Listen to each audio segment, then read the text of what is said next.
Jenderal NATO berbicara tentang kekuatan militer Indonesia. Menteri Pertahanan Ramizat Rajudu beberapa kali dalam pidatonya yang dihadiri di publik online sangat membanggakan kekuatan pertahanan NKRI.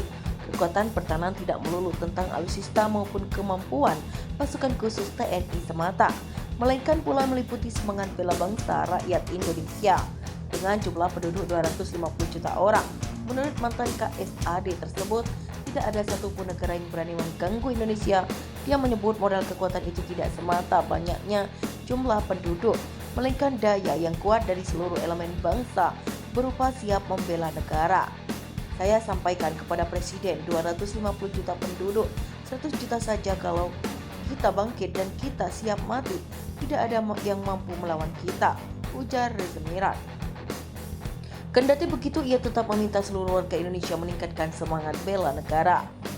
Ramizat mengakui kekuatan militer Indonesia tidak semata pada kecanggihan alutsista, melainkan juga sumber daya manusia manbehindikan. Ini bukan tentang alutsista saja, ujarnya. Menurut dia, komponen bela negara merupakan modal bagi Indonesia untuk terus tegak berdiri dalam menghadapi segala ancaman. Kekuatan itu ditentukan manusianya.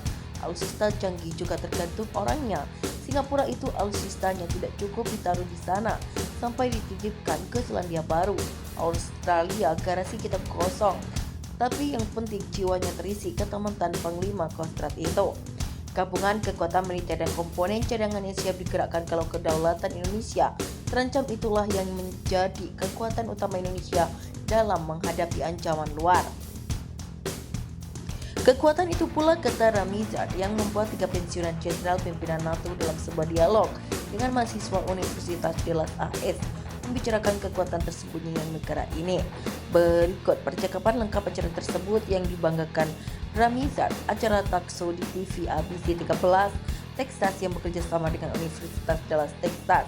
Talkshow dihadiri Jenderal Purnawirawan Mick Jackson, pemimpin pasukan Inggris saat menyerbu Irak. Jenderal Purnawirawan Tommy Franks, pemimpin Delta Force saat operasi Badai Gurun. Jenderal Purnawirawan Peter Pace, mantan Jenderal US Marine dan Kepala Staf Gabungan US, serta mahasiswa dari Universitas Dallas. Ada seorang mahasiswa Universitas Dallas bertanya tentang penempatan marinir USA di Australia. Maka jawaban dari jenderal tersebut cukup mencengangkan buat pemirsa semua. Bertanya apakah penempatan US Marine berindikasi akan ada serangan USA ke Indonesia suatu saat nanti. Jenderal Peter Pace, saat ini ada 3 kekuatan besar marinir dunia. Indonesia berada pada posisi ketiga. Penempatan US Marine hanya untuk stabilitas kawasan di Asia Tenggara.